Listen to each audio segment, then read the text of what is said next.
Welcome to Romancing the Dungeon, a softcore Dungeons & Dragons podcast. While everyone else is looking for glory, treasure and power, our adventurers are on the greatest quest of all, to find true love.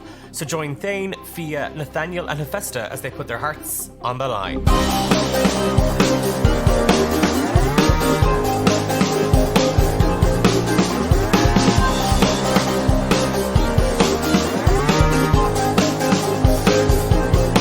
Last time in Romancing the Dungeon. Okay, so we got in a fight with people who I thought were my friends, but they're not. That's fine. I'm not broken up about it or anything. So we were chasing after some rich white bitch, Eugenia, beat Nana and Sykes to it. Someone shot Rash, a beautiful dog who did nothing wrong. And then some weird stuff happened because everyone just kind of ran away towards a cave. I think there was a scream. And I don't think we're getting any money for this. That's all I got. Yeah, that's about right. Yeah, it kind of sums it up, don't it? Accurate. It'll do. It'll do, pig. It'll do. So, like every other episode, we are going to go over to your friend and mine, and God damn it, oh, there it is. Oh, whew. I was like, I didn't put in the thing this time around because this one's really obnoxious, the fact about Roz. Oh, Jesus. as opposed to all the other ones, which are As opposed to all the other ones, yeah. Are you lonely, miserable, or just plain horny? Well, you've taken the first step to solving your problems. At least your dating ones. Welcome to D8. Devoted, desired, dreamy or dirty. Dapper dates for dejected daters. My name is Roz Greypurse, founder, CEO, and love wizard. I'm collector of art with insightful captions. You have to look through the rain to see the rainbow. To get started, please fill out the attached questionnaire. Question 5.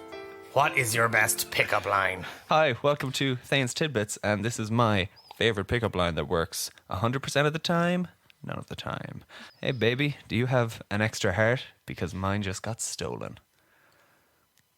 Yeah, you can't see it, but I'm winking a lot. That sells it. Yeah, because Wings sorry, did you say on podcasts? Sorry, based on that pickup line, did you say you were winking a lot? Yeah. Yeah. Just a Thank you, lot. Declan. Not the other one. Not the other one. So I think the perfect pickup line really should be tailored to the person. So I think the important thing is to pay attention and look at who you're trying to win over. So, for instance, I might look at someone and say, wow, you've a really beautiful smile that really distracts from your ears. I think that always gets you on. You're such a piece of Shit. That's like the Irish compliment. Total make You look great. You've lost all the weight. You're less stout now. Yeah. You've beautiful hair. I can't imagine what it would be like if you washed it.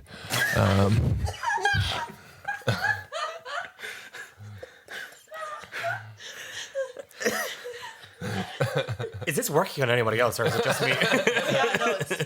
I damn near flooded my basement. Put your clothes Pre-rinse. back on. Right, so I think the best pickup line, this has worked for me every time I've ever used it. Hey, are you a rebel drow house? Because you're causing a stir in my Underdark.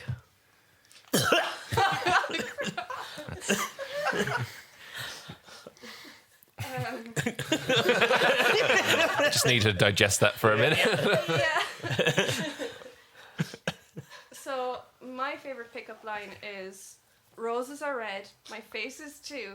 That only happens when I'm around you. Oh. Too pure for this podcast. It's the only one that I like out of all of the other pickup lines, and it's never worked anytime I've used it, which is twice. Third time's the charm. It's clear we've got a lot of work to do. If you've been following along for the last couple of episodes, you'll know that at the end of episode 4, the guys have managed to accumulate enough experience points to level up. And in case, for some bizarre reason, you've decided to start listening to Romancing the Dungeon at episode 5, go back and listen to the other episodes, because this insane bullshit won't make any sense unless you go back and listen to it at the start. But we are going to just do a quick recap as to who everybody is and who they're playing, and maybe kind of one little thing that you might have picked up as you hit level 3. So we can start with Louise. My name is Louise. I play a Shader Kai elf called Fia. She's a rogue who has a very soft heart. And as part of level 3, I went kind of down the scout route with her. So now she has proficiency in survival and nature. So let's see if that helps her out at all. Hi, my name's Diarmid, and I play Thane Greyline, the Blood Hunter. And as part of level 3, I've gone and got myself some magic. So, David Blaine, watch out. Eat a dick. Eat a dick, Blaine. My name is Sam. I play the piece of shit Nate, the Bard. I'm now level 3, and with that, I get cutting words. I thought you had that already. Well, Shut up. Take them cutting words. Because he's a dick. yep, that's it for me. See you next episode.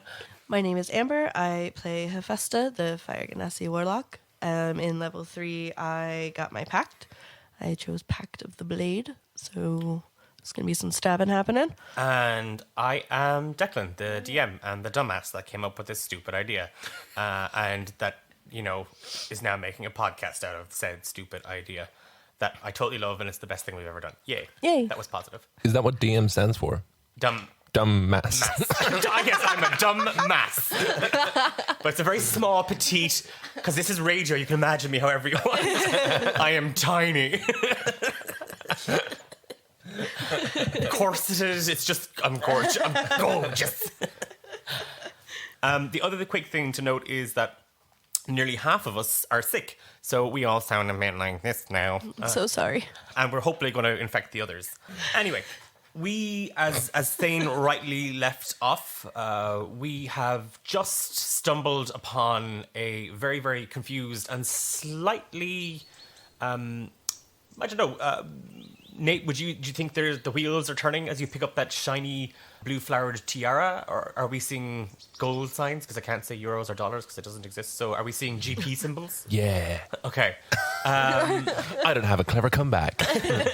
Come back to me. So with Nate standing at the bottom of the hill, just at the mouth of Swallow's Cave, the other 3 of you have just emerged from the forest, and you see just at the bottom of the hill, Nate standing there sort of bewildered and also trying to value the shiny piece of jewellery he's holding in his hands. There is no sign of Eugenia, Rash, or Nana. I'm gonna just put that little tiara in my little pouch. What do you got there, Nate? What you got? Putting something in your pouch? Putting something in your rogue pouch? Yes. What is it? Also, where's your wife? Oh, I've got some pens. I've got some parchment. I've got The other thing, my passive perception is 14. What is it? Give me a deception roll. Deception. And this is to roll at how good you're. Oh, fuck Natural 20. Oh, you big lion scumbag. you. Perhaps I get a natural 20 also. One. That's a 13. That is a 13. So not a natural 20. Then no. Are you like a painting bard? I mean, I know we saw you noodling the other night in the Prancing Mule, but I do some noodling. I do some doodling. Man, you do You it know how all. it goes. No wonder you're married, man. You just do it all. Yeah, speaking Yeah. of married, do you not want to chase down your wife? Yeah, where's your wife? Yes, I do. Yes. I'm very concerned about her safety. Thane would like to check for tracks and see if he could find any way to discern where anyone went. Give me a... What have I got down here for that? Perhaps a survival check? I think it was... Yes, it is survival. More rolls. Oh, that is horseshit. That's 11. Like I said before, the path here is fairly overgrown. You don't see any kind of paw prints or anything like that. So for the most part, there doesn't seem to be any trace of a struggle or of Rash's prints in the dirt or anything like that. So I'm going to have a little sniff for an old person smell. I mean, we're at Swallow's Cave, so there could have been so many old people. yeah, it's a frequent dogging site. No, I was talking about Peanut Man. Yeah, give me a roll. And I'd put that on... Natural 1. Oh, the dice giveth and the dice taketh away. Like, the first roll 20, second roll 1. You just smell the morning dew. Oh, well. Well, unless anyone wants to hang around the cave, do we want to just go back into Herb? I mean, I'm glad Could you're we alive. head in the general direction that they ran off in? But you don't know what that is. You gave chase after they went. And I was in the cave. And you were in the caves, Okay. and nobody actually saw Eugenia be snatched and where they might have gone. The last thing you saw was Sykes running in the opposite direction to ye in the forest, so you could always try to track him down. I'll be honest, I don't really want to follow those guys. I think we got to give them some time. Whoa. No. Yeah, look, my wife is in danger, and I need to save her. Oh, Suddenly he gives a shit. John, yeah, I mean, You don't know what this is like, Hephaesta. I'm in love, okay? oh, that's so adorable. Give me a wisdom saving throw, please, there, Nate. 18. Yeah, you're fine. You feel the kind of the mark on your lower back just kind of tingle for a second, and then it fades. Because maybe somewhere deep down inside of you there is something that you do like about Eugenia. I'm getting the goosies. Yeah. Will my friends help me in my quest for love? Yes. Thank you, Fia. yeah, sure, yeah. I mean, we're out here already. Asbestos?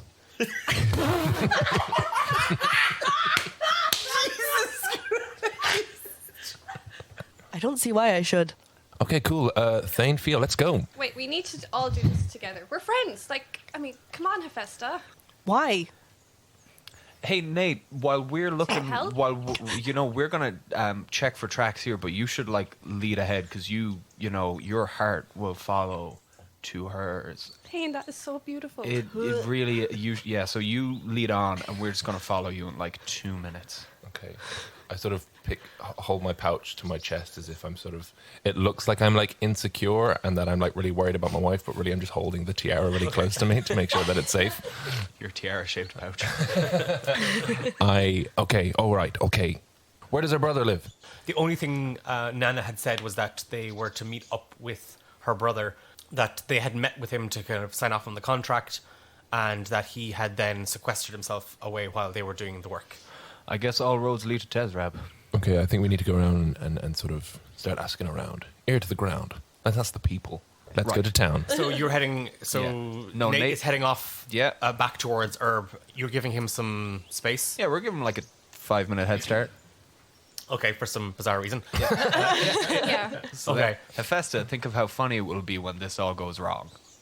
And he, messes up with the rich white lady, and, you want to be there to see that. That's really mean. I'm trying to get... Yeah, it is. Yeah. Isn't it? All right. Yeah. All right. Yeah. I bet you it'll probably go wrong. All right. This one's won me over. Let's go.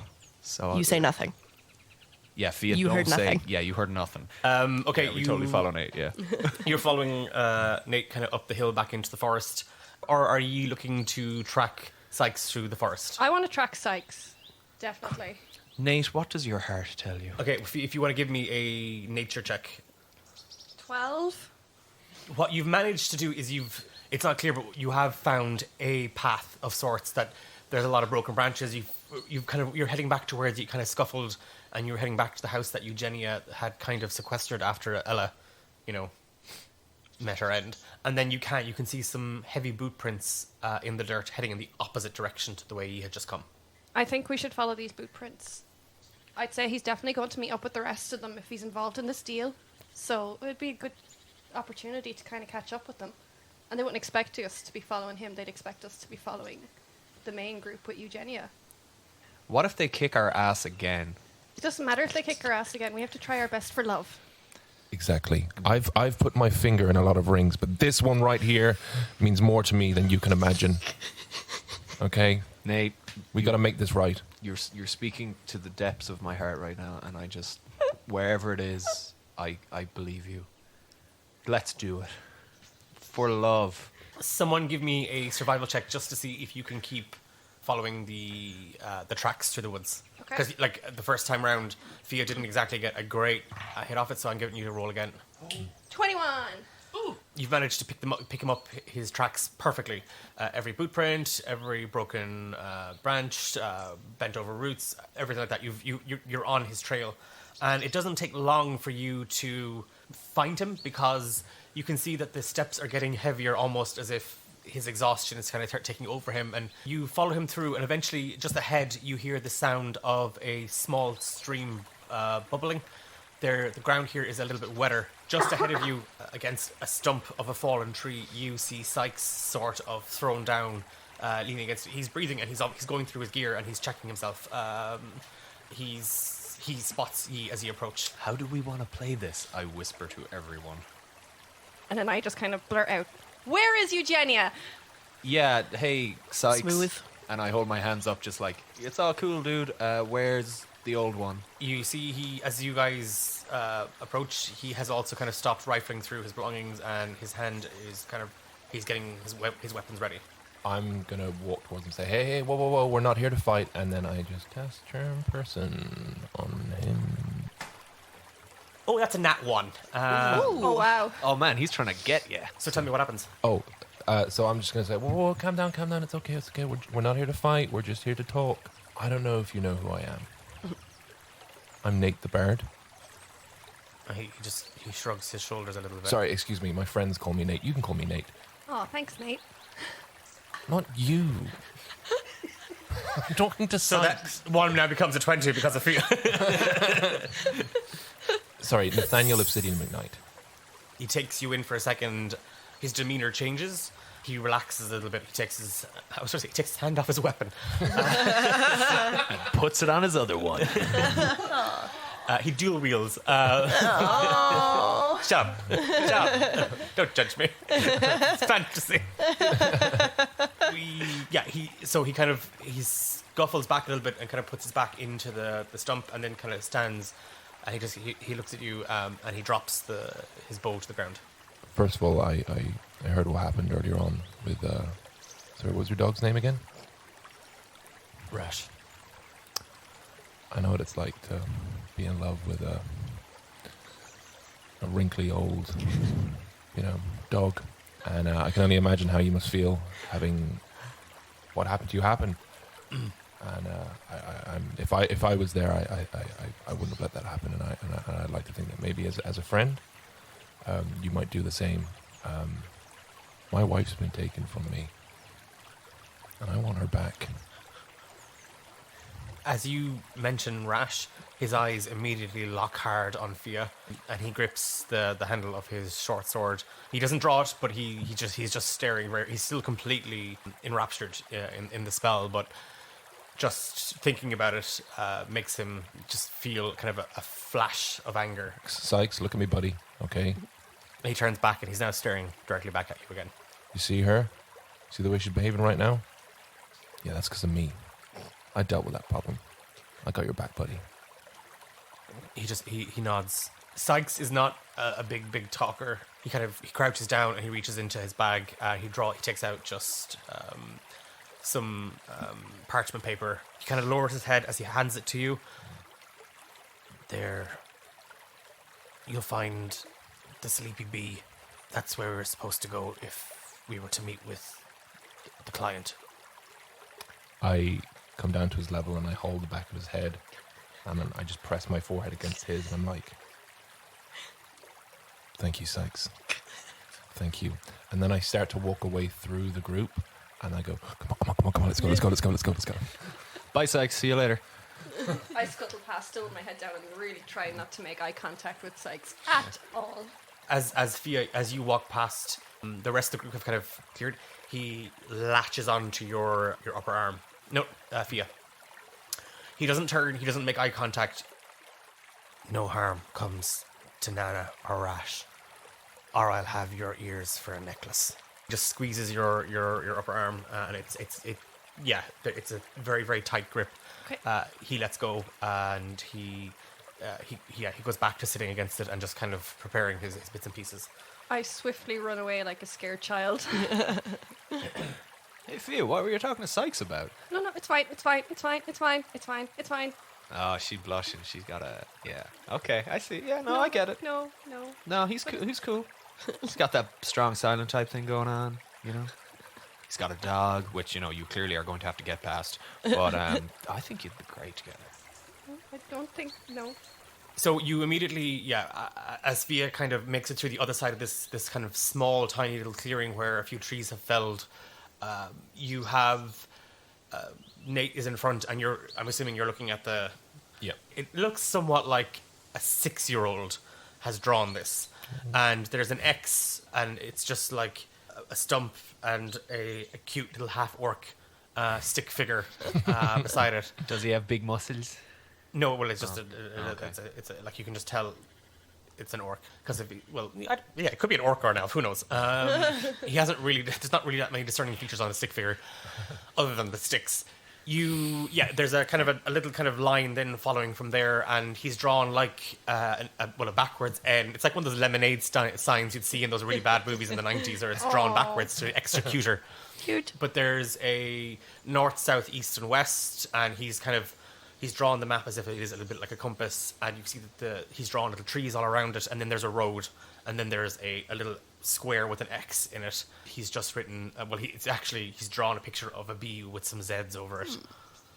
That's really cute. I can't decipher this. Chicken scratch. What are you looking at? I'd pass it over to Thane. Oh, this is wow. Sykes drew this, huh? He can do everything. Real cute. Yeah. I can tell that this is for the sleeping bee. Yeah. Yeah, I mean, it's you know what a bee is, and you know what the Zs might mean. So yeah, it's clearly a map to the sleeping bee. I Buzz. guess this is clearly a map to some form of sleeping bee. Did anyone just? Was it just? What did she say? What?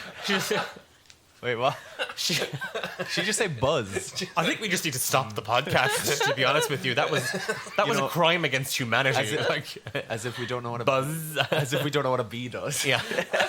Bee goes buzz. Yeah. Yes, it does, Louise. Not even that much, but you seem quite proud of it. And then Yes. then you looked and technically went, For all our younger listeners following along at home, a bee is on page 12, and you can colour it in now. And the cow goes moo. The dragon goes. Tune in next week for more of Fia's barnyard animals. Yeah. Fia's farmland was right there. Okay, I'm going to give you a Thane, or Jeremy, give me a survival check with advantage, just because you've got the map and you deciphered it very easily. With my skills. Amazing. So one of those is 17, and another is a 14. So 17 total. Yeah, you're following the map along. There's literally he has given no sort of like, you're going to come to a falcon-shaped rock, or 2 trees that split, or a waterfall. There's nothing. It's just there's a line, trees, and another line, and a big box with a bee over it that's sleeping. But somehow you've managed to use this to navigate your way out of the Montague Forest and onto a small slip of a road. You've come out, the map does, it's not like, it's not an ordnance survey by any shape or form. You've just come out onto a road, and you don't know if you are too far ahead of the house, or too far back. But you've come out onto a main road, and you can see that it's obviously well traveled. There's no sleeping bee. There's just meadows. There's nothing around other than meadows and some sparse woodlands in the distance. Should we try to listen out for any kind of buzzing or? I would like to listen for buzzing. Okay. Yes, it's actually a giant honeycomb hotel. Like, it's just. Is it? It is. Yeah, it's a big beehive. Actually, and there's loads of just give me a goddamn perception check. That's a 20. Unnatural. It's a dirty 20. Okay, it's unnatural. It's a dirty 20. A dirty 20. 20. Yeah, you're staring out into the horizon, and very faintly behind you, you hear someone like a faint cry for help. There's a shout of help behind you. Did anyone hear that? You want passive perception, or do you? Yeah, you're all kind of like, again, you were all kind of like, where the hell are we? Trying to figure it out. You picked up on it, and then the rest of you listen a bit closer. There does seem to be some sort of fracas happening just on the other side of the hill that you've just come out on. Do you guys hear that? There's some kind of fracas happening. Come on! And I run towards the fracas. I'm gonna just shout out, Eugenia! And you run. Or you just shouted it? Okay. But is there a reply or? There's not. There's nothing. There's no one shouts back. Thane bolts up just over to the edge of the hill or the top of the hill, and just down at the bottom of this. Now it's not a giant hill or anything like that. Like it's just kind of a humpback.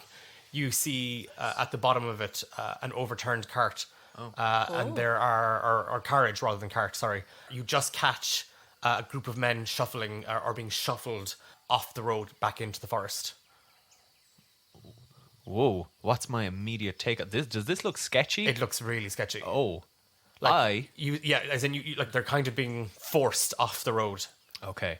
I, with my most commanding bloodhunter presence, stand atop the hill and put my hands on my hips and I say, halt!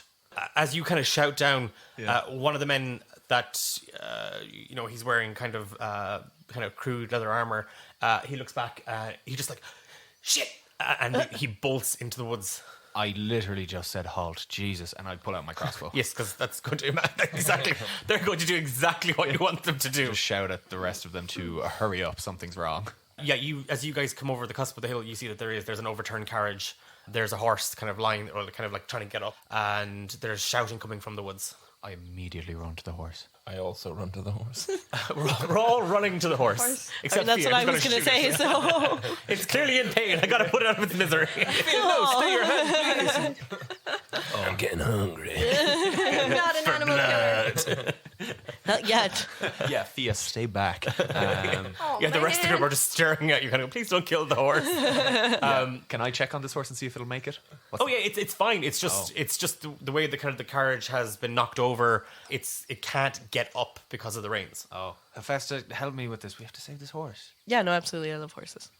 I'm going to investigate the coach carriage thing. Okay, so you can give me an investigation check. The other two, just you're working together, so I'm not going to make you roll for anything specific. But you manage to untether the horse. It kind of kicks about, but not at you. It's just kind of like it gets up, and it's clearly quite panicked. 14. The carriage is actually. It's not like a bumbling farmer's cart on the way to the market. It looks like some form of coach that would be ferrying kind of well-to-do passengers. There is a lot of smashed open boxes. There is clearly stuff that has been kind of ripped off because you can see that the leather straps have been ripped away and there's a few bits around. This has been some form of stagecoach robbery. So, do we chase after these guys? Chase after who? We didn't see anyone. Oh, sorry, yeah, there was like 4 or 5, maybe 10. Oh, it's hard to see. Guys who went into the forest. Why didn't you Sounds say like a anything lot. earlier? I shouted like, hey, come on, there's a thing happening. Do Sykes' brigade have a stagecoach to be robbed? Well, her brother might. Yeah, maybe her brother, but at the same time, we don't know these people and we have a place to go, so we could either just take this stagecoach and go to where we need to go, or I say we lure them back here by saying they missed something super duper valuable in the cart. I'm not willing to take the chance that Eugenia is with these random people. We know, or what we do know is that they went to the Sleeping Bee. A sleepy bee. I do think we could lure them back because the last time, I don't know if you guys remember, like 20 minutes ago when we had a fight in a forest, and it fucking sucked. Right, so why are we fighting more? Ooh. Exactly. I agree with you. That's new. I think if we lure them back and we use the power of words. I think Fia's going to die, I think we which should is make it- kind of fair, all things considered, but also a little bit cruel. Yeah, I think we lure them back and negotiate a some kind of trade. So that way, For what? I don't know. We save. Some We're getting people. very bogged down. My wife is in Yeah, danger. no. Yeah, your wife Yeah. is in super danger. You hear shouts coming from the forest, and there's a scream. Is it an old lady-like stream? It's a generic kind of scream. My vote is to go on to the Sleeping Bee. You just hear someone crying out. It's unfortunate. Yeah, that sucks for them. Where's I the mean, sleepy bee? I think we should help. I don't know. Having a conscience has really hurt us quite a lot. Have you seen yourself? You're bleeding in like I don't care. several I think places. we should help. Someone's in danger. I think we should help. Yeah, I guess we should probably help. I guess. Okay, let's a go. little. Let's go. Let's go. Okay, but sneakily, like. Yeah. Okay, let's go. Okay, you can sneak ahead. Okay, you give me a stealth check. So, Like, 10. I mean, That's an average sneak. The only thing is, when you roared halt, they saw other people at the top of the road. Now, you haven't advanced, so there's a few people looking. It doesn't take you long to come across them. You see four men lined up against the rocky outcropping. They are one or two have bruises. One guy is bleeding from his arm, and there are three bandits. One guy is pointing a crossbow at him. They're obviously shaking them down for valuables. I whisper to everyone, how are we going to go about this? And I just crouch down and pick up 3 rocks. I cast Minor Illusion of a very aggressive badger with rabies just running at one of the attackers. Badger. Yeah. That's an internet reference, everybody. Badger attack. Minor Illusion. Okay. So where are you putting this badger? Sort of like running up to like 5 feet away. Okay, so it's kind of like snarling in my territory kind of Oh thing. yeah, I suppose it can't really make noise, can it? But, So it's just a foaming badger just going like silently, like, yeah.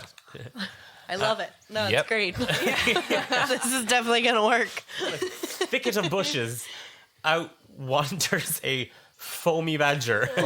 I'll do a performance of the sound of a badger. Give me a performance check. It's like some Peter and the Wolf shit. And then I would like to hear what that sounds like. Yes, definitely. Okay. The real performance check So is the that actual would be- performance. 13. Okay. Yeah. Now give me what does a rabied badger sound like? I'll tell you.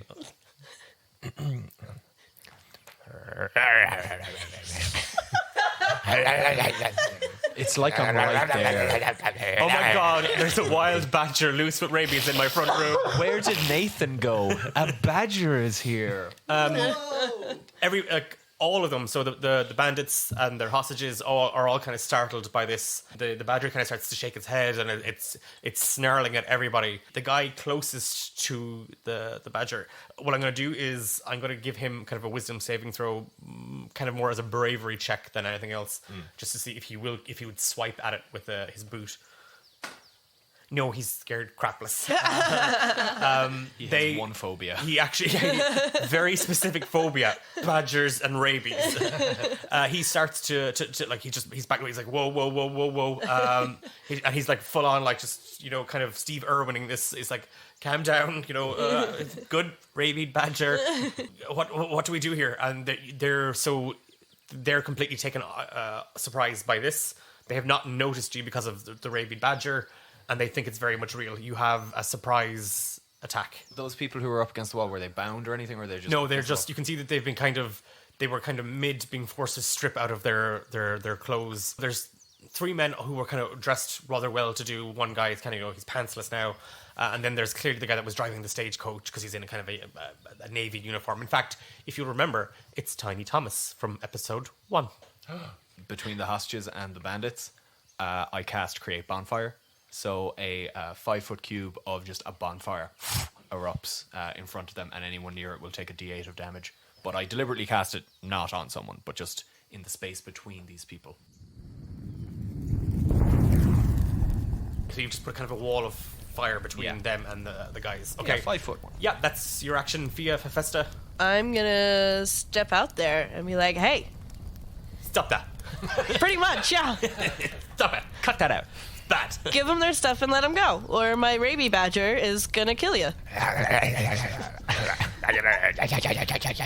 Yeah, and I start gesturing to the people who were kind of held up to like, come here. As I'm saying this, I'm going to pull flames up in my hands, too. So now there's a 5-foot bonfire, a rabies badger, and A me fiery covered in, Ganassi like, lady. flames. Give me an intimidation check, an advantage because of the bonfire and the badger. and And, the badger. my fire. This should be, like, triple advantage. Oh, nat 20! The men are completely and totally freaked out. They just run. Have they shot themselves? They run right through the badger, and they're so petrified they don't even notice that they've run through the badger. Ow! Oh, my badger stuff! They've left everything that they had stolen behind as well. Like they didn't do. Like they were trying to shake the guys down for more. The satchels, the chests, everything they kind of ripped off the carriage, they've just left behind. Nice. Wow, Festa, not gonna lie. That was pretty hot. Yeah, it was. What do you think, Nate? Yeah. Yeah, it's Don't. all right. No. one of the men steps out kind of in front of you. You see that he's just kind of middle-aged. He's human, tidy brown hair, really, really nice chocolate brown eyes. He's actually quite pretty. He kind of goes to put his hand out and it's trembling, and then he sees that you're still very much on fire, and he kind of pulls it back. Thank you so much. And he's shivering kind of from fear and from the cold, and he's kind of clambering to pull his clothes back on. We thought we were dead. We thought we were gone, and it's not been the best of times. Who are you people? Look, cool story, bro, but I gotta go save my wife right now. So you're welcome and all that, but let's wrap this up, okay? Yeah, you guys are fine. Another bandit. Bandit a day keeps the bandits away or something. But we would like to use your horse and cart. I was hoping he'd trip over it again. Yeah, so was I. Not that we'd make fun of you for having a speech. No. Also, if you could pay us for our work here just now, that'd be nice. Yeah, of course. Whatever. You see that he's kind of panicked, and he's the rest are kind of trying to find their bits and pieces, and they're kind of putting them on, and they're all very, very quiet. They're not saying a word. Tiny Thomas is kind of like he hadn't derobed around that, so he's kind of picking up their belongings. It's all part of the service. I'm sorry, do I know you? Yes, sir. I dropped you to Herb, and I was picking these gentlemen up. Yeah, Stinky Donny. Thomas, sir, but sure. He's kind of still kind of scrambling around to help them pick up. The other three men are not. They're not saying anything. They're not talking to each other. It's just complete and total silence. Occasionally, you see the guy that was talking to you kind of throw a look at a half elf with short, kind of cropped blonde hair in a bun. He kind of throws him a look, and then he kind of looks back to what he was doing. And they're all dressed. I'm assuming you're all kind of heading out with them back to the carriage. Yep. Yeah. Tiny Thomas goes about kind of, the horse has stayed, it's very well trained. But yeah, he begins to kind of tie the horse back up to the carriage. What's your passive perception? 12, 14. 13. 15. You notice very, very briefly, because again, you're a people watcher and you're used to this. At one stage, the guy that you were speaking to in the forest, his hand accidentally touches the half-elf man's hand. He blushes, like he literally goes bright red, and he pulls it straight away, and they both look at each other, and they both go bright red, and they don't say anything. There's a sudden cloud of awkwardness. I just kind of because I know that it's a secret, obviously, but I'm just kind of making little hard eyes almost at them. He notices you staring. Didn't I see you in the prancing mule? Yeah, we were there. Yeah, we're on our way. We're trying to find the sleeping bee. Oh, well, and he's kind of ruffled around kind of through his belongings, and he pulls out a satchel. This is the only gold we've left after our. I snatch it. Okay, you snatch it kind of from his hands. It's 50 gold pieces. You can tell by the weight of it. We stopped in Herb very, very briefly. We were on a business trip. Nice place, huh? Good times. He just goes completely red. Yeah, good times. You had a good time. Give me a wisdom saving throw. Oh. As you're kind of chiding him a little bit, you feel you feel the mark on your back begin to kind of tingle and fizz a little, and then it's like a kind of a spark runs through you. It was a 21, so. You passed? Yeah. Oh, god damn it then! And the spark kind of just fades away. Damn it. One of these days. I'm going to shock one of you with love. I'm not making fun of him. It's fine. We all had a good time. He's very, you can tell he's very, very embarrassed. Suck it up. We've all done stupid things. Give me another wisdom saving throw. Because this is just you are just going for it here, Hephaesta. Hephaesta has had a long day, okay? She has it. She's just not putting up with anyone's. Oh, that one was bad. That was a 7. Okay, so that's a D4 of psychic damage, please. Nice. Because just as that kind of spark dissipates, you have another go, and this time it just what you get. Oh, 1. Again, it's like you've just it runs through you a little bit, and yeah, you feel the mark get really hot, and then you take one psychic damage. One little damage. Really hot, huh? Really hot. We are we were supposed to be going to Tezrab to meet a potential investor, and you can see he's kind of choking down a little bit, and we stayed in Herb overnight, and now we were back on the road, and we got attacked as you guys came to our rescue, and you've really saved us. But we're actually we're heading to a temple. We all feel the need, and he looks around, and none of the men are making eye contact with each other. We all kind of feel the need to pray. So we're actually Amen, brother. The sleeping bee. We can take you that far for no charge, of course. That would be really helpful. Thank you. Yeah, that's great because this one got us lost here anyway. So Yeah, guys, who got us last? Fia. They bundle everything back into the carriage. There's only 3 of them, so there's a seat in the carriage, and then the rest of you would have to either sit on the back or sit up with Tiny Thomas. Okay, I go to get into the carriage and I stop and this isn't right, Fia. Yeah. You don't look so hot. Well, you look really hot, but Oh, jeez, thanks. maybe you should take this seat. I'll hang out here with my friend Dinky Donny. Oh my god, that's so sweet. And I kind of start like getting a little bit tingly and stuff. I'm like, oh, that's really, really nice. And then I hop into the cart. Wow, Nathan, you're a really nice guy. And I go sit on the back with Hephaesta. So Hephaesta and Thane are sitting on the back of the carriage. Nate takes a seat next to Tiny Thomas at the front, and Fia finds herself in a comfortable seat in the carriage with the 3 other gentlemen. The carriage kicks off and kind of begins to bumble up over the small little hill, and a few moments later, it's kind of the horse is back in its stride and everything's okay.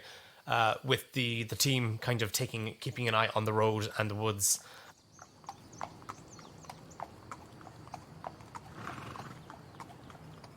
Anybody have anything particular they want to do now?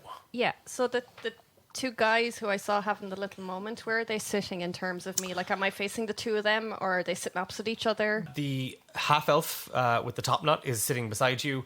The guy with the kind of neat brown hair and kind of that was talking to you in the forest and has kind of been leading the main kind of conversation is sitting directly opposite you. Okay. There is a shorter, sort of more portly gentleman sitting beside him. There is just an air of awkwardness just hanging in the carriage. So do you all work together, or how long have you been friends?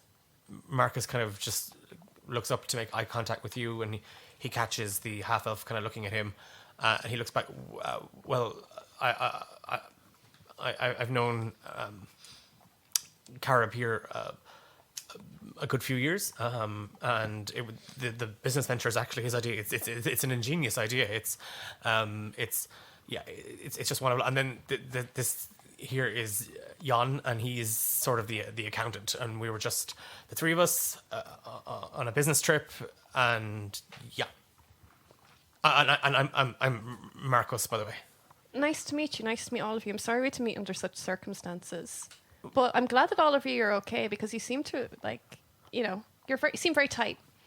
Well, you know, in business, you need a good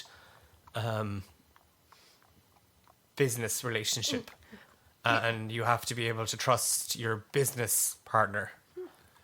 At this point on the front of the coach with Tiny Thomas, I'm going to pull out my lute. Okay. I'm going to start playing a little song, something vaguely romantic. Okay. Just sort of singing a sort of an old, Just kind of inspired by the countryside, nice little yeah, sort and just my love for Eugenia. Oh, okay.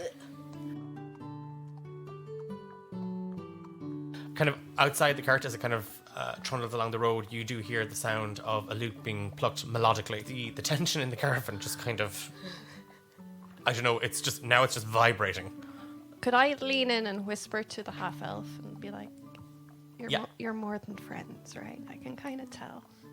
He looks, as you kind of lean in, he looks kind of at you, and he just, his face flushes in the same way that your face flushes. I don't know what you're talking about. Are you embarrassed? There's nothing to be embarrassed about. We're just friends, and business partners. We're just friends and business partners. Did you guys perhaps eat or drink while you were in Herb? Yes, of course. I'm assuming all this is in a whisper. Yeah. Yeah. That must be really weird. Yes, of course we do. I don't know if you know, but that can the food and herb, because there was something very weird going on, kind of lowers your inhibitions and stuff. So if that happened, that's okay. And he kind of, as you were kind of talking, he kind of looks at Marcus, and Marcus kind of looks back at him. The short, fat little guy is just like, oh my god. And that silence, that sort of weird, oh my god, does he like me? Does she like me? Do they like me? Kind of electricity is kind of like sparking in the air. And even those of you outside, kind of, it's just sort of like manifesting outside the carriage. Kind of not helped by the romantic lulls of the lute. You can't, like, Hephaesta and Thane, though you're at the back, there's a kind of a little window behind you, so you can overhear the entire conversation. And as quiet as Fia thinks she is, it's a tiny carriage, okay? Like, everyone can hear what they've been whispering. Just out of nowhere, the short little fat guy is, oh my god, just kiss him already. This is what happened in Herb. I get it. Okay, you like him, he likes you. Nobody cares. It's the whatever century it is. It's just that, just get it over with, okay? It's just, this is pathetic. And the two just go completely red. Like, how does Fia respond? You all hear this. Cough, cough. I'm just gonna go On the loop. I just say to both of them, I think your friend is right. I think there's something here. You shouldn't be afraid of love if you have it between the two of you. Marcus kind of just, they haven't lost each other's eye contact since this kind of had been setting in, and even when Jan kind of shouted, they still stared at each other. And then for a moment you feel the mark on your back grow hot. There's a tingle, but this time it doesn't feel like it did the first time it happened. There's no pain. There's just something kind of positive kind of flowing through you. You have inspiration. So on the do you like me box, you can tick yes. Yay! See, hold off on that just yet, Fia. Because years of pent-up frustration suddenly erupt, and Marcus and Kerub launch at each other and are just locked in a rather physical embrace, and they just start making out right there in front of Jan and you. And there's just okay. limbs kind of flailing everywhere. You feel someone kind of grab at your shoulder and then move away onto another shoulder. You have slightly muscular, manly shoulders. I just want to like peek in the window and be like, woo! Yeah, I'm on the loop.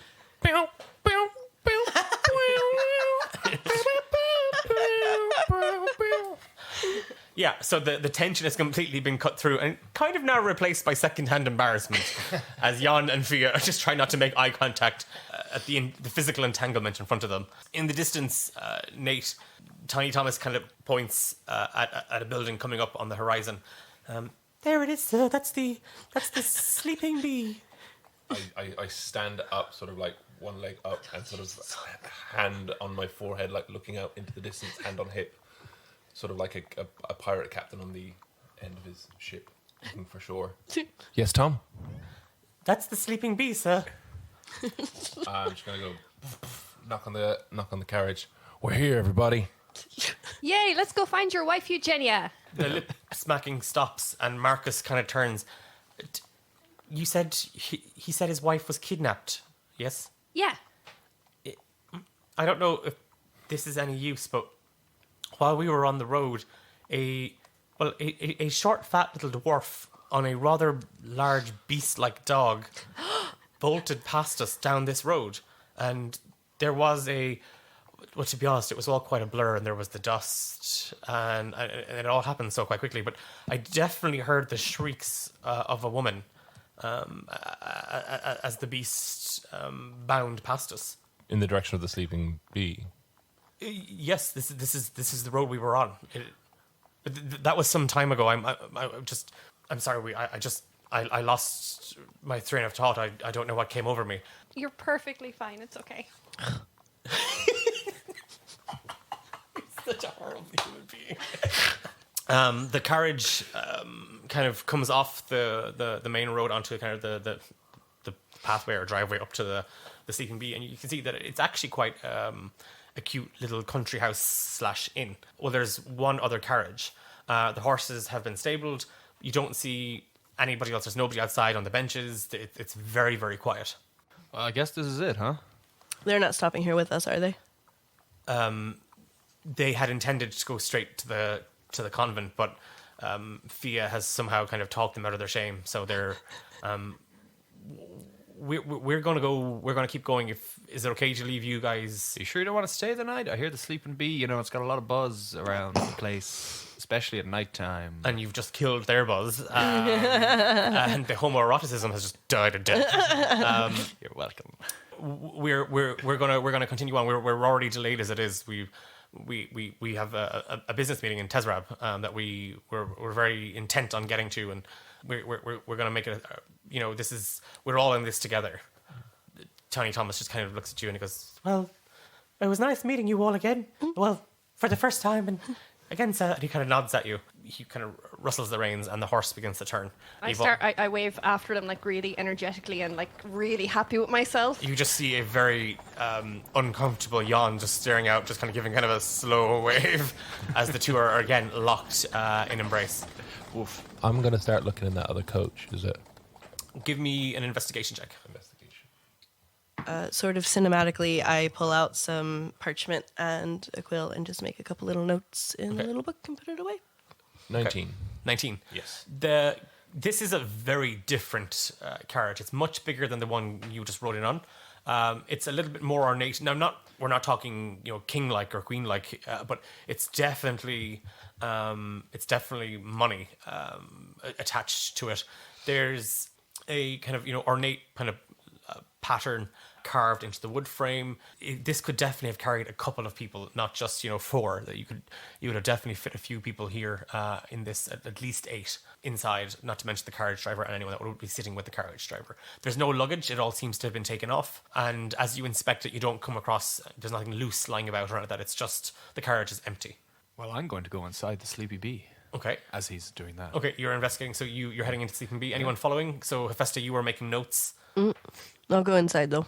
Okay, and you follow after. All right, Thane and Hephaesta, take the sleeping bee. Yeah, I'll follow as well. Thanks for that there. Fia. I'm. She's just lost in homoerotic thoughts. I kind of am. I'm lost in the romance of like where their story will end happily ever after. Just standing around imagining them getting married and like Yes. adopting children. And Just writing your mental fan fiction. Oh yeah, 100%. This is going towards my novel. Yeah.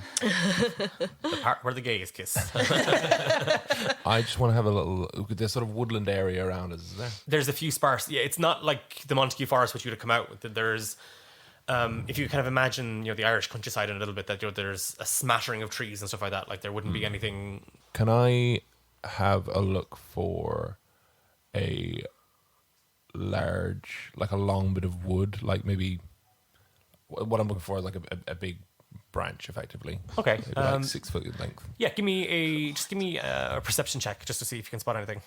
Perception. Natural 20. You find the exact branch that you are looking for. Yeah, it's an oaken branch. It seems it's been broken off. It doesn't look like it's not rotted off or anything. It's not. But Good it's just sturdy maybe branch. a storm or something that had broke it off. Yeah, it's quite sturdy. Okay, right. Well, now, the reason I'm looking for this branch is because I'm well aware of shady doings, and I'm looking to prevent such shady doings. So I take the branch and I put it between the wheels, the back wheels, to bar them so that if the wheels can't spin, basically, they'll get caught. Okay. So yeah, you're effectively throwing a stick into the cogs. Or the spokes of the bike, or of the bike, which is what I used to do as a kid to my brothers. Try and throw a stick into the spokes of the bike they were on. Yeah, that's totally cool. I'm totally in support of that. And I'm just going to start going around looking in the windows, all sneaky. Okay, so I'm going to come back to you having a scout around the inn. Thane, Hephaesta, and Fia, as you step into the sleeping bee, your immediate reaction is this place is dead. You take in the surroundings very, very quickly. There is a rather well kind of laid out dining area. Having lived in Tezrab, you know that there are kind of finer establishments. There's well-to-do and posh establishments, and then there's the dive bars, which Hephaesta you might be more comfortable in. But this is sort of mid-ground. It's kind of it's nice, but it's not fancy. There is a rather spindly-looking man cleaning behind the bar. He's just he's washing mugs.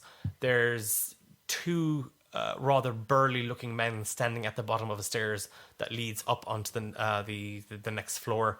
And as you step in, you just catch a glimpse of a small, squirrely man in his kind of late 50s, thinning hairline, kind of gingery blonde. He as you step in, he kind of looks at you and he kind of turns his nose, rolls his eyes, and just walks up the stairs, completely dismissing you. As you step in, you just hear kind of in a slightly shrewish French accent, "I'm sorry, the Sleeping Bee is closed for a private party. You may continue on down the road to the temple, but I'm afraid we are fully booked out." No, that's fine. We're part of the private party. We just got waylaid on the road. Isn't that right, Hephaesta? Yeah. Yeah, isn't that right for you? Then Sure. can I get the name of the booking? Yes, you 100% can. Guys, what is the name of our booking? What is his last name? Whose last name? My last name? So while this is happening, a la, Fawlty Towers, Nate is outside kind of prowling. That's the only word you can use for people that skulk around the house. Prowlers. You're kind of staring in windows. You don't, on the ground level, everything kind of faces into this kind of bar dining area, and you can see them talking. And then you spot a kind of rather well-to-do. You can spot money heading up the stairs up onto the next level. As you kind of round the corner, you do see a ladder on its side and a couple of paint buckets. Obviously, this place has been recently refurbished or sort of given a bit of a makeover, so you can spot that. There's a few windows on the upper level, and there's a second floor. Then up, so it's ground floor, first floor, second floor. Okay, well, lucky for me, quite convenient. I think I'm going to make use of the paint cans now. Oh, goody! What I've always wanted: paint cans. So I'm guessing I've looked through most of the windows on the Yeah, bottom so like I floor. said, they're all facing into kind of the bar and dining area. Okay, so I suppose on the side that I saw him go up the stairs, I'm going to use that ladder and very quietly. Okay, just give No me problem, go a ahead, kind of a stealth. I'm going to get you to kind of a stealth check for me. Ooh, wait, is that a stealth? That would be a 10.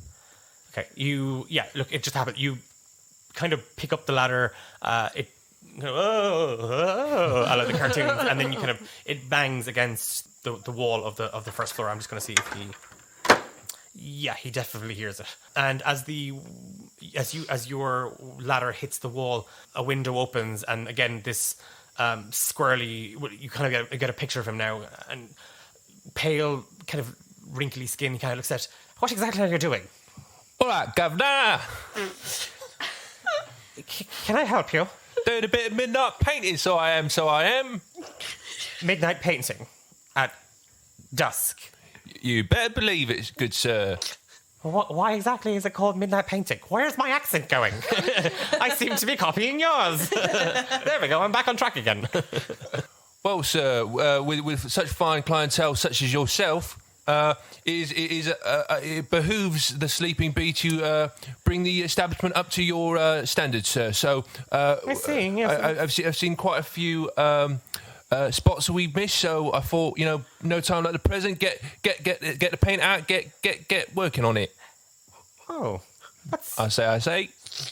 I hadn't exactly figured that this kind of establishment.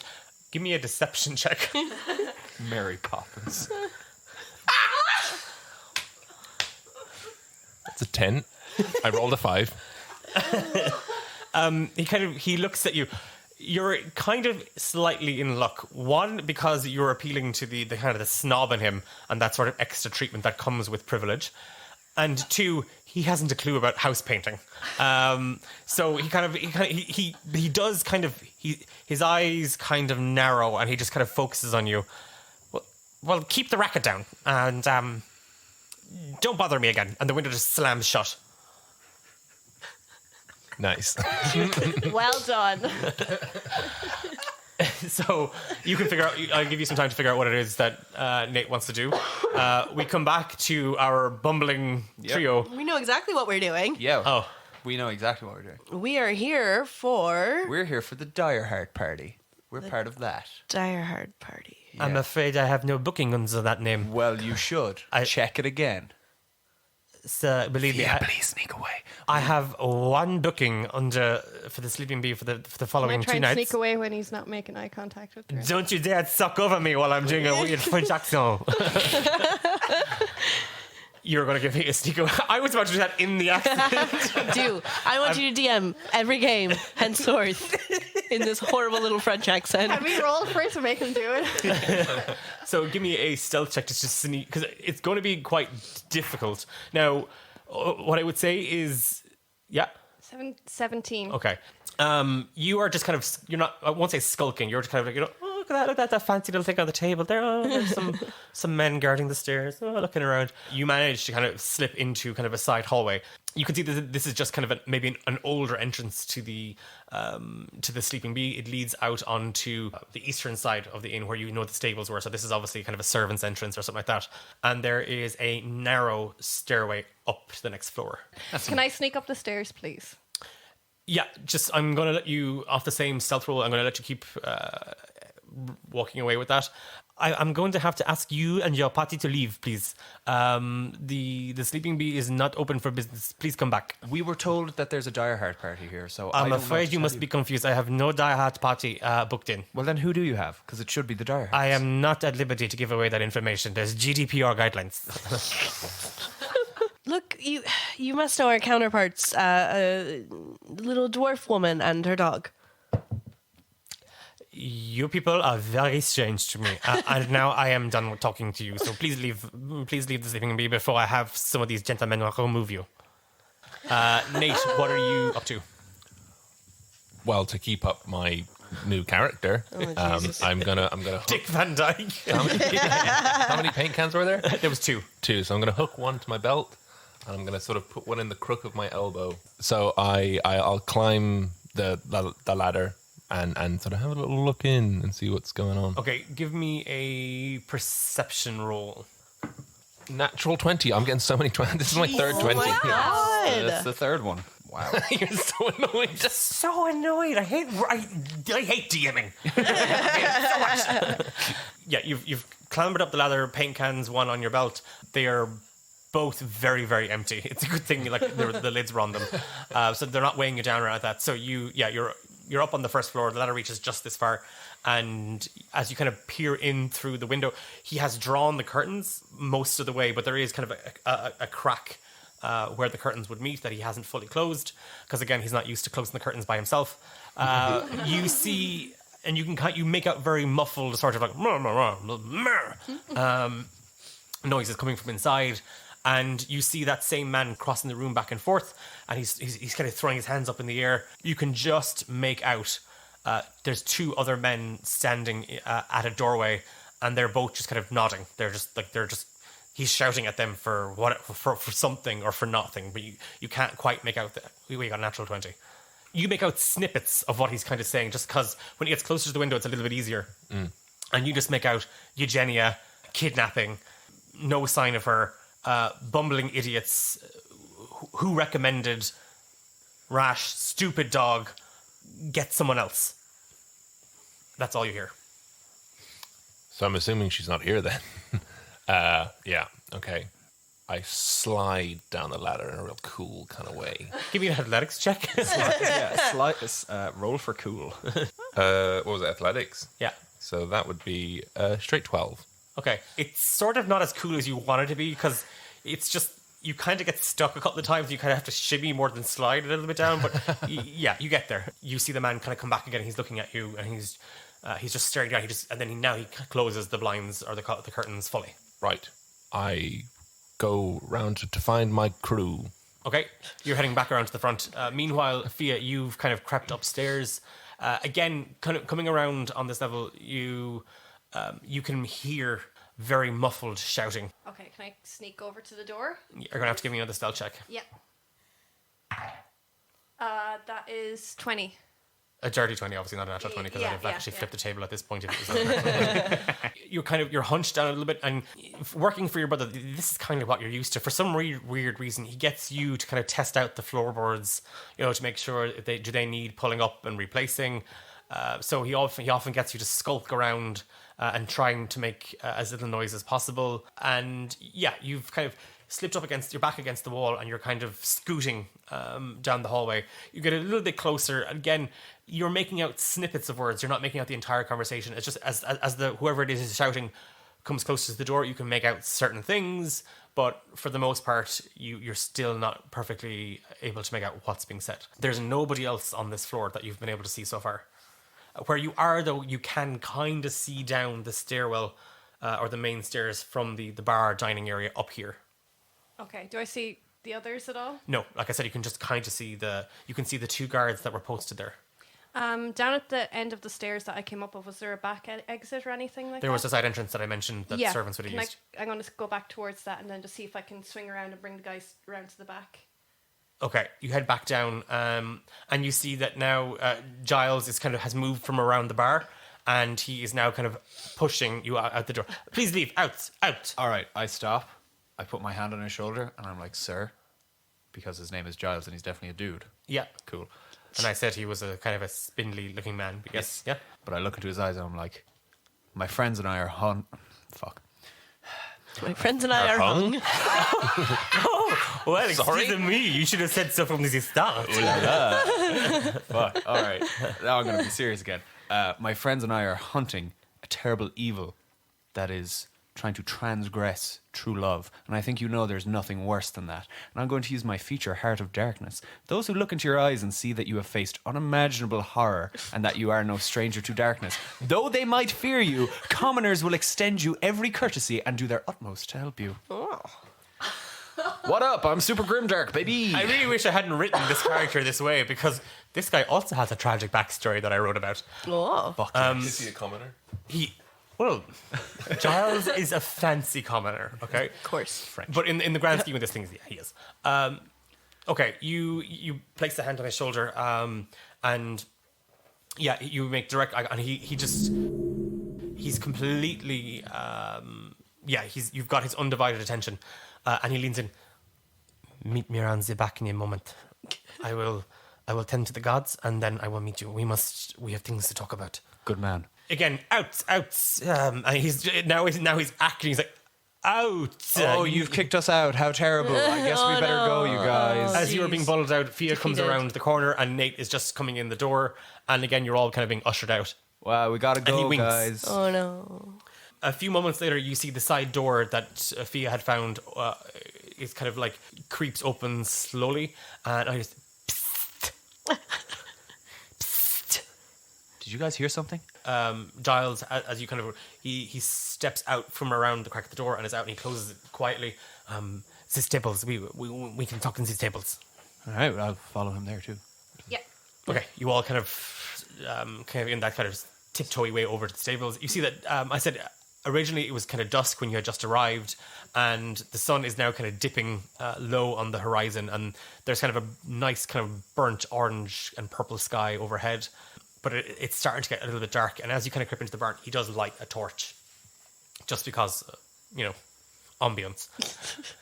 I am aware you are not with the party upstairs, but I need a favor. I can get you to them, if that is what you so wish, but you must do something in town for me. Okay, Giles, what do you need? My wife. My wife! 5 episodes, baby. We got a my wife joke. My wife! I'm so happy. I'm gonna redo that. My female companion, who happens to be a wife. Oh my god. My wife.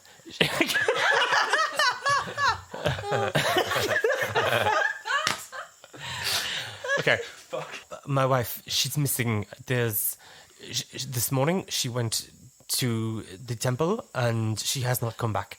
If you can go there and find her and bring her back, then I would be very, very grateful. There is a way into the room of the people that you are looking for, I think. Okay, but we need to get into those people now because Of course, I understand, but you must promise me that straight after you will find my wife and you will bring her home. Yes. You know what, Giles? I think you can tell by the look of all four of us, we're real. Trustworthy. Yeah, we're really trustworthy, but we're also real. We're heroes of love. He Giles. clasps your face in his hands and he's like staring directly at you. I clasp his back. I see in your heart that you know what this is like. He pulls away and he kind of gives a kind of a small little pin. It's like a key, but it's not quite a key type thing. Okay. In your hand, the room next to them, there is a small portrait. Slide it, pop the pin in, and turn, and you will be able to get access to the room. The guards will be coming down in 10 minutes to eat, and then you will have your moment. Just strike. yeah, I'm going to wait till we're in the room and then I'm going to fill everyone in on what I heard. Okay. And I take him by the shoulders and I'm like, also, what is your wife's name? Ariel. And what does she look like? She is the most beautiful woman in the world. Great. She's tall, beautiful, blonde hair. She's you would know her straight away. She It's has very the helpful. most infectious laugh in the world, and she is a talker. Oh my word, she would talk to anybody. Giles, it's like she's right here with us. I'll find her for you. In the room you're in, there is it is our room. It is our shared room. There is a small painting of us on our wedding day. Oh. You must. I must go to the gods, and he leaves the pin in your hand, and then hops back, and you see him slip back in through the service quarters. All right, guys. We got her in.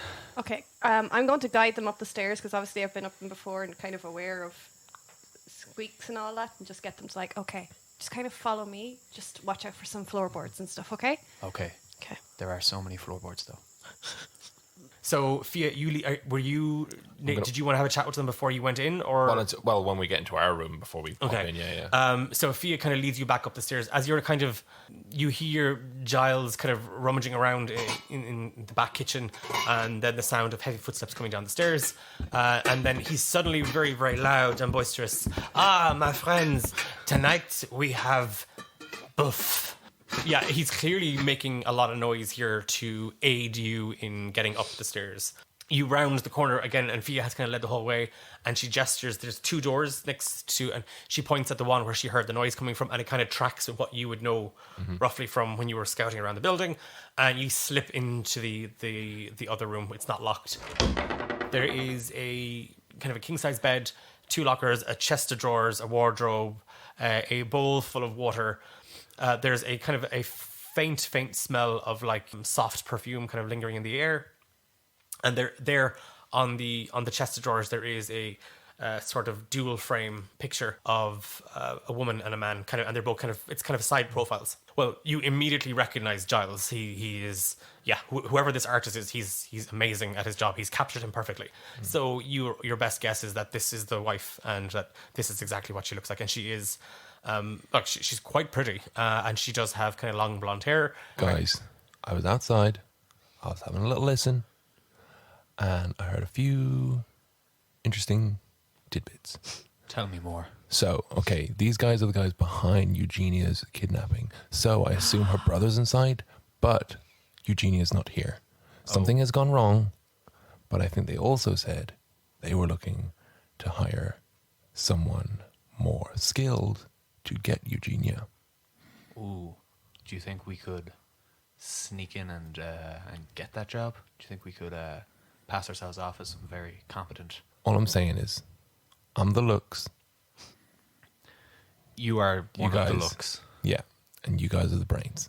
So, you tell me how we're going to work this right now. Hephaesta, you're a people person. Yep. Yeah. Yep. How do we do the people? I don't even know if we have to lie. I mean, how much do we tell them? Try- Because, we did technically find Eugenia We first. had her. Yeah, and then they... Don't tell them anything like that. Just tell them that one of the bodyguards mentioned to us that someone But was we're not looking even for work. supposed to be here. But we're They so rented good. this whole place And out. he sent us up. Yeah, we're so good that we got past that. Yeah. Yeah. Yeah. Yeah. Yeah. All right. Okay, how does the guy downstairs know they want to hire someone else? I don't know. People just know He's been things, distracted by Giles, so if we get in on this quick and get out and like start hunting Eugenia, it'll be like they don't even know we exist.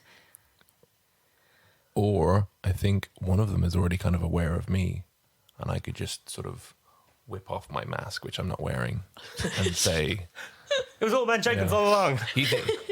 he thinks I'm a smelly old common person, but little does he know, we're, wink, wink, nudge, nudge, high-grade mercenaries. Yes. I can play a mercenary. Yeah? I can play a mercenary. I'm very, very talented. Excuse me. Are you okay, Hephaesta? Yeah, Yeah. Hephaesta struggles Little- back a laugh. Little, something. Little something. So you're going to disguise yourself, is what you're saying. Yeah, real macho-like. Okay. So how are you guys getting into the room? I say we knock on the door. I'd say we knock on the door. Knock on the door. So I went to all that effort to give you a secret key to get into a secret passageway, and you're just going to go around, knock on the door, and introduce yourself. Honesty is No. the best policy. I vote for going in the secret passageway because I'm assuming there are still guards there, and also we want to like bring the tension straight onto us and not about some sort of like kerfuffle that's happening outside. How about the sneakier of you three, which I think is all of you, go ahead, and if things go bad, I will be a distraction. Does the passage lead straight into their room? Yeah, Sorry. it's like it's, yeah. it's You know what? That's probably even connecting wall. more impressive because then we're just like, oh, wow, surprise, here we are. Oh, I thought this was the bathroom. Whoa. No, like, No, no, wow, no. we're so good at this. Oh, we Look how we managed Yeah. to get in. Yeah. Cool. This is why you're going to bring up the rear. Okay. So I take the painting off Yeah. the wall. I pop the little thing, and I slide the door open. Yeah, as you push the pin in, it's not even kind of a turn thing. It's almost like just kind of a little popping mechanism, and it's clearly in case of emergencies, or a guest locks themselves in the room or something like that, or maybe the previous owner was a pervert. All of the above. You pop the pin in, and you hear sort of a clunk, and then part of the wall actually kind of there's an impression, and it just slips. You push on it, and it's a push and slide type thing, and sitting about a meter away from where you guys have just opened the passageway is that squirrely looking man that you saw going up the stairs and that you had a brief conversation with, shoveling a spoonful of whatever boof is into his face. He immediately stops and drops the spoon as the four of you are kind of standing in the passageway. Hello, hello, hello. Well, I thought this was the bathroom. Hello. Oh, my God. Why do I... Excuse me, gentlemen, but I couldn't help but overhear your conversation. And he just passes out Oh, into his soup. He just flat out faints into his bowl of soup, and you hear kind of a clunking sound. We're going to leave episode 5 right there.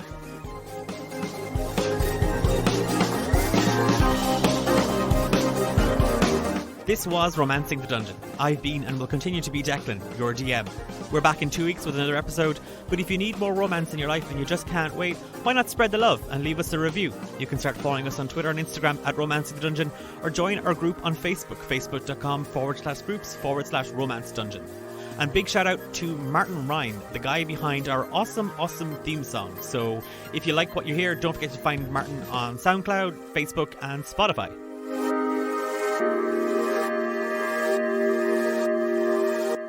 Still recording. Life is good. is it? Levels were okay. In this economy. Yeah. My life is good. No, it's not. It's awful. It's an awful wreck. That's why I'm doing a podcast. Nobody with their shit together does a podcast. No.